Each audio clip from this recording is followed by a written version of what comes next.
আসসালামু আলাইকুম বন্ধুরা, আশা করি সবাই ভালো আছেন। তো আজকে আরো একটি নতুন ভিডিও টিউটোরিয়াল নিয়ে হাজির হয়ে গেলাম। আজকের ভিডিওটি কিছুটা মানে প্রশ্নবোধক আর কি। হ্যাঁ, তো কেমন সেটা বর্তমানে কিন্তু কন্টেন্ট ক্রিয়েশন করছেন এমন লোকজনের সংখ্যা কিন্তু অনেক বেশি, অনেক অনেক বেশি, যেগুলো পূর্বে ছিল না।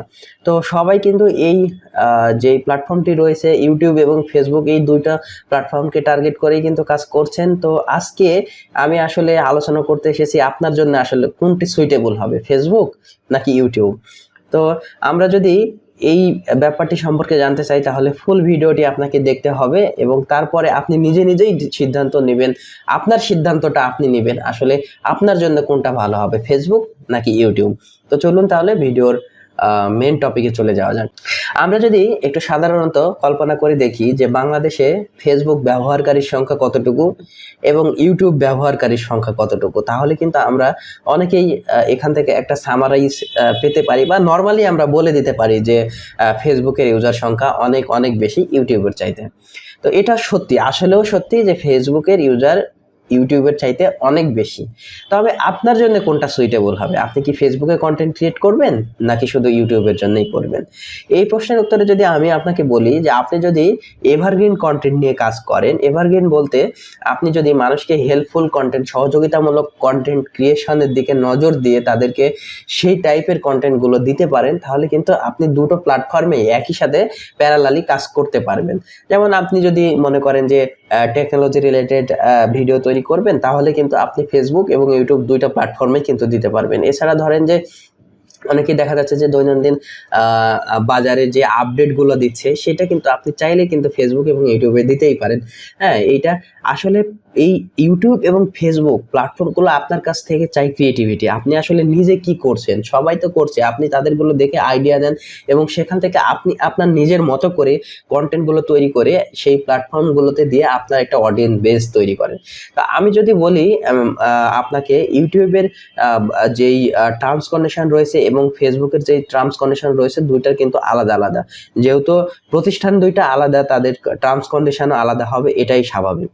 তবে ফেসবুকের চাইতে ইউটিউবের কিন্তু রিয়েলাবিলিটি বেশি আর কি। হ্যাঁ, সাস্টেনেবিলিটি বেশি। কিভাবে বলবো, যে ফেসবুকে ধরেন যে আপনি কন্টেন্ট ক্রিয়েট করছেন, আপনি কোনো কিছুই ভায়োলেট করেননি, তারপরেও দেখবেন যে আপনার প্রোফাইলে ইস্যু চলে এসেছে, কন্টেন্ট মনিটাইজেশনটা চলে গেছে হুট করে, কোনো কিছু আপনি জানেন না, অথচ আপনার সকালবেলা উঠে দেখলেন যে প্রোফাইলে ইস্যু এসেছে, অ্যাড সার্ভ বন্ধ হয়ে গেছে। এই ধরনের প্রবলেমগুলো অহরহ ফেসবুকে হচ্ছে এবং এটা ইদানিং আরো বেশি হচ্ছে। বর্তমানে কন্টেন্ট ক্রিয়েশনের ইউজাররা যেরকম বেড়েছে, তাদের কিন্তু কন্টেন্ট মনিটাইজেশন চলে যাওয়ার সংখ্যাটাও কিন্তু বেড়েছে। অপরদিকে যদি আপনি ইউটিউবের কথা বলেন, তাহলে কিন্তু ফেসবুকের চাইতে ইউটিউবের টার্মস পলিসিগুলো মানে স্ট্রিক্ট হলেও কিন্তু অনেকটাই সহজ আর কি ফেসবুকের চাইতে। এখানে আপনি আপনার যদি ক্রিয়েটিভিটি দেখাতে পারেন, ফেসবুকের চাইতে অনেক ভালো কিছু করা যায়।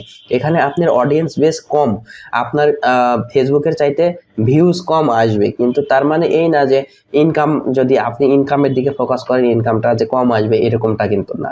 তাই আমি বলবো যে আপনি ফেসবুক এবং ইউটিউব কোনটা আপনার জন্য ভালো হবে, এইটার যদি সিদ্ধান্ত আপনি আমার কাছে জানতে চান, আমি বলবো এটার সিদ্ধান্ত একমাত্র আপনিই নিতে পারবেন এবং এটা আপনার কাছে থেকেই আসবে যে আপনি আসলে কোনটাকে চয়েস করবেন এবং আপনি আসলে কোন ক্যাটাগরিতে কন্টেন্টগুলো পাবলিশ করছেন বা কোন ক্যাটাগরিগুলো নিয়ে আপনি কাজ করছেন, সেটার উপর ডিপেন্ড করে। তাই আমি বলবো যে আপনারা এভারগ্রিন কন্টেন্ট তৈরি করুন, সবার কাছে হেল্পফুল হয় এই টাইপের কন্টেন্টগুলো দেওয়ার চেষ্টা করুন। দেখবেন যে আপনার একটা নির্দিষ্ট অডিয়েন্স বেস তৈরি হয়ে গেছে। যেমন আপনি যদি ট্রাভেল ভিডিও করেন বা যারা ট্রাভেল ব্লগগুলো করছে, তাদের কিন্তু ফেসবুক এবং ইউটিউব দুইটা প্ল্যাটফর্মেই কিন্তু ট্রাফিক রয়েছে বা অডিয়েন্স রয়েছে। তো এইরকম হলে কিন্তু আপনি একই ভিডিও দুইটা প্ল্যাটফর্মে কিন্তু করতে পারবেন। এমনটা নয় যে আপনাকে ইউটিউবের জন্য আলাদাভাবে করতে হবে, ফেসবুকের জন্য আলাদাভাবে করতে হবে। তবে এক্ষেত্রে একটা জিনিস মাথায় রাখবেন যে আপনি ফেসবুকে যেই পাবলিশ করছেন কন্টেন্টটি এবং ইউটিউবে পাবলিশ করছেন, দুইটার অথরিটি কিন্তু আপনার রয়েছে। তবে এক্ষেত্রে আপনি প্রথমে ফেসবুকে পাবলিশ করবেন, কারণ ফেসবুকের টার্মস কন্ডিশনের অভাব নেই এবং যত্রতত্র তারা বিভিন্ন ধরনের রেস্ট্রিকশন দিয়ে দেয়। তো সেই ক্ষেত্রে ফেসবুকে পাবলিশ করার পরে ইউটিউবে পাবলিশ করবেন। এক্ষেত্রে আপনি ফেসবুক যদিও এটা ভ্যালিডেশনে যদি চেক করে তাহলে দেখবে যে আগে ফেসবুকে পাবলিশ করা হয়েছে, তারপরে ইউটিউবে পাবলিশ করা হয়েছে। তো এইভাবে আপনারা কন্টেন্ট পাবলিশ করতে থাকুন, আশা করি আপনারা ভালো কিছু করতে পারবেন এবং রেগুলার কন্টেন্ট তৈরি করুন। আর আপনি যদি এখনো আমার এই চ্যানেলটি সাবস্ক্রাইব করে না থাকেন, অবশ্যই সাবস্ক্রাইব করে দেবেন, তাহলে আপনাদের জন্য নতুন নতুন ভিডিও তৈরি করতে আমার আগ্রহ বাড়বে। এবং লাইক কমেন্ট করবেন, এতে করে হয় কি আপনার একটা কমেন্টে রিপ্লাই করলেও কিন্তু আমার ভিতরে একটা ভালো লাগা কাজ করে, যে না আমার একটা অডিয়েন্স আমার ভিডিওতে কমেন্ট করেছে এবং লাইক করেছে বা সাবস্ক্রাইব করেছে, এইগুলো দেখলে কিন্তু ভালো লাগে, নতুন করে কন্টেন্ট তৈরি করার আগ্রহ জাগে। So thank you so much, সুস্থ থাকবেন, সুন্দর থাকবেন, আর আমার চ্যানেলটি সাবস্ক্রাইব করে পাশেই থাকবেন।